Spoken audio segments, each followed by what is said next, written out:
Okay, so first exercise is what we call the wall squat. We're going to hold it for 1 minute. So what you want to do is you want to get your back against the wall. Okay, and then you want to bend your knees at a 90-degree angle, putting a whole lot of pressure on your heels.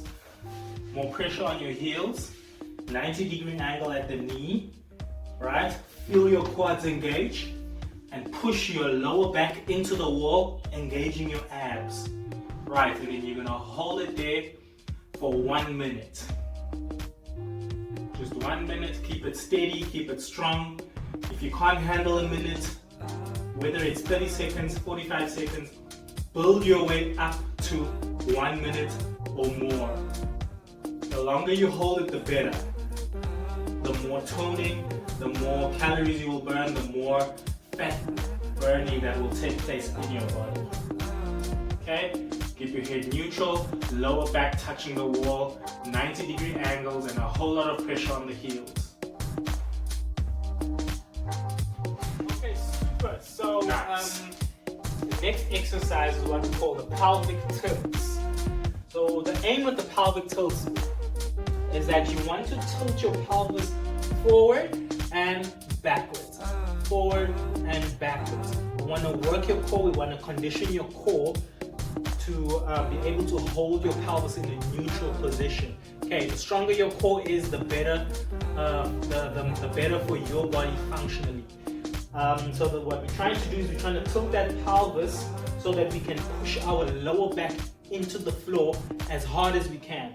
So this is what it looks like. You are going to lie on the floor, lie on your back, okay? You want contact at your head, your shoulders, upper back, and your lower back, your hips, and your feet touching the ground. Right. Then next, what you're trying to achieve is you're trying to tilt that pelvis forward so that there is a gap or like a hollow in between you and the floor.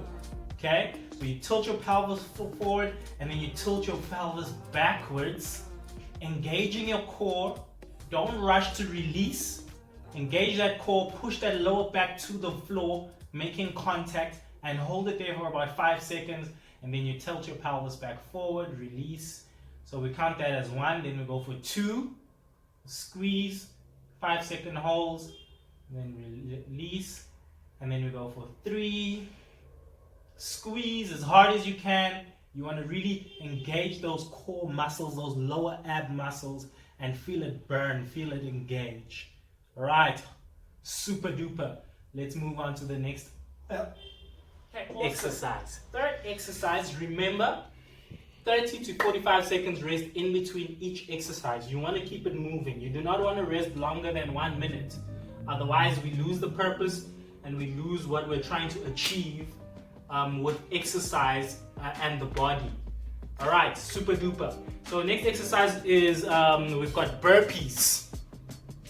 So what happens now, I'm just going to do it, demonstrate it slowly, and then I'll slowly pick up the pace with the exercise. So what happens with the burpees is we're trying to really work the entire core. We're not just trying to work your abs section. We're trying to work the entire core, all the way from the back or around, all the way to the side and in front. Because your core is not just these abs that you see in front or what you see on social media and on TV. Your core runs all the way from the back and it comes and it attaches itself all the way this way to the front.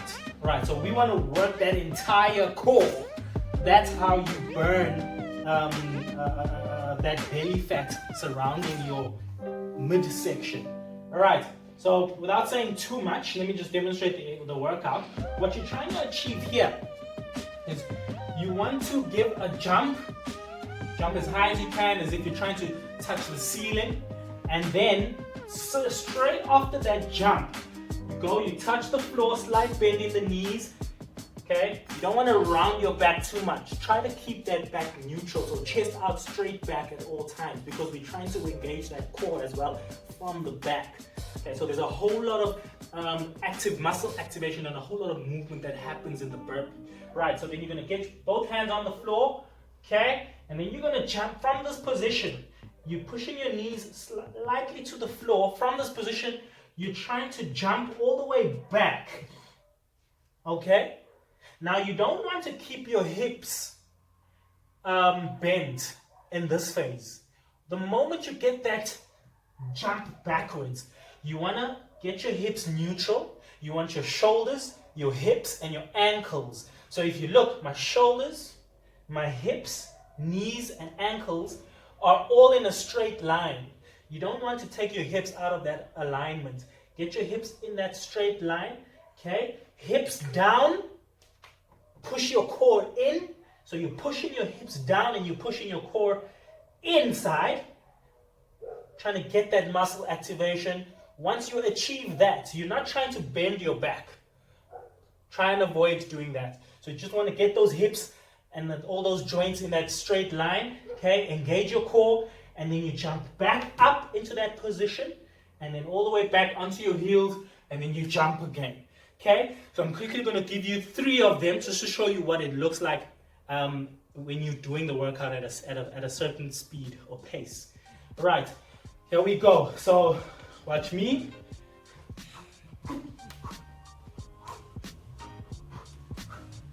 2 and 3. Right, hope that is clear. If it's not clear, just give me a shout. You want to do about 20 of those, but if you're a beginner, maybe you want to start with about 8 and build your way up. 8, 10, 15, all the way up to 20. The advanced ladies, some of the ladies on the group are doing 30 burpees one go. Some ladies can do it within 30 seconds. They do 30 burpees within 30 seconds, which is amazing. So one burpees, you do not want to cut this out of the program. One of the best exercises that you want to be doing in your exercise program to help you achieve that goal. Okay, hope you enjoy it. Next exercise. Okay, so in the next exercise, we've got lateral holds. Quite simple, nothing complicated. All you're doing is you're standing in one place. You're going to lift your arms to the side. Okay, you want to engage those shoulder muscles. So you can lift those hands to the side and you're going to hold it there. I want you to hold it there for about 2 to 3 minutes. And all you're doing is you're flicking your fingers and you're rolling your neck all the way to the side. Okay, feel that stretch all the way from your ear, all the way down to your shoulder, down all the way to the wrist. Okay, and you're just moving your neck side to side. Okay, feel that stretch. All right. So the whole idea here, remember we're on an immune booster challenge, is the immune booster relies a lot on the lymphatic system. Okay, the lymphatic system is like a circulatory system to your immune system. So we just want to get those lymph nodes active. We just want to get that fluid flowing to keep your immune system strong.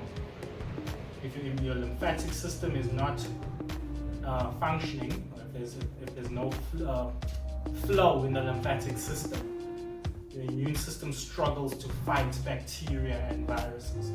Okay, so pretty simple. Hands at your side. You're holding it there for about 3 minutes. And you're just rolling that neck side to side, getting that stretch in. Okay. Awesome. Pretty easy. Alright, then we've got lunges. So we wanna do about 40 to 60 lunges. But the ultimate goal that I want you to achieve is you must be able to do 100 lunges. Okay?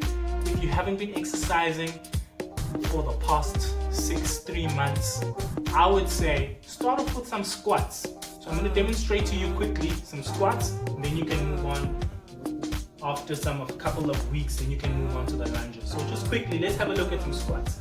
So with the squat, is you want your feet shoulder width apart. Alright? So shoulder width apart with the feet, and then you want to push that chest out. You want to maintain a straight back, right? Make sure your feet are parallel to each other. You don't want one leg forward or one leg too back. You want them all in the same symmetry, right? And then keeping that back straight, chest out, feet shoulder width apart. You're going to try to squat for me. Imagine, let's do a chair. So imagine there is a chair behind you. And then you want to squat to a point where you're getting 90-degree angle at your knees. You want to push those hips nicely far back so that your knees are not going over your toes, and you're applying a lot of pressure on your heels, not on your toes. More pressure on your heels than on your toes, so that your knees do not go over your toes. If your knees are going over your toes, you're applying too much pressure on the knee, which can cause a lot of grinding and can eventually lead to a knee injury. So you want to go nice and low, get 90 degrees at the knees, get your hips nice far down, as if you're trying to touch this chair behind you. You can touch it, but don't sit, and then you come all the way back. Okay, back straight, chest out, right?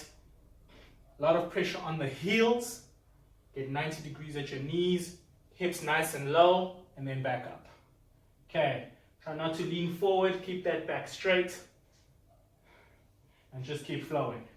Okay, now with the squats, we want to put in between 40 and 60.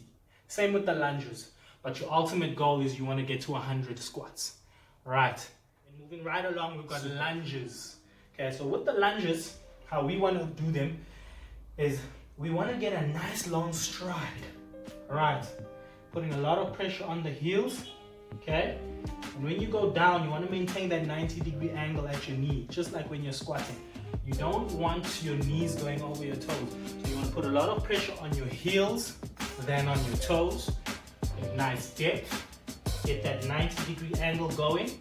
Okay, and then you're going to explode back. From this position, you explode all the way back. And then you switch, nice long stride, pressure on my heels, go nice and low, get that 90-degree angle at my knee. Okay, hope you can see that. And then you explode back. Okay, it's all about you being strong. Don't rush for the lunges. You get strong on the squats. Then you start to progress your way all the way to the lunges. Okay, and this is what it's going to look like when you are in flow with lunges. Okay, keeping that 90-degree angle, keeping my back straight. I'm not leaning forward, staying upright, and I'm flowing. Remember, we want to achieve about 40 reps here, so between 40 and 100 lunges, and then we rest 30 seconds to 45 seconds. Sweet.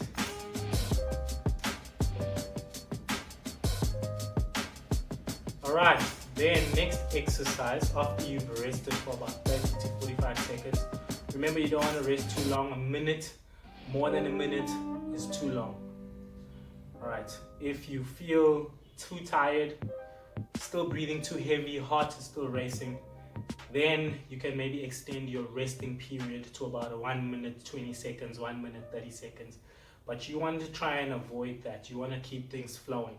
Right, so the next exercise that we're doing, we've got the single leg raises with circles. So you're lying on your back, right? Head touching, upper back touching, lower back touching, hips touching, and your heels are touching. So what you're doing now is you lift one leg slightly off the floor.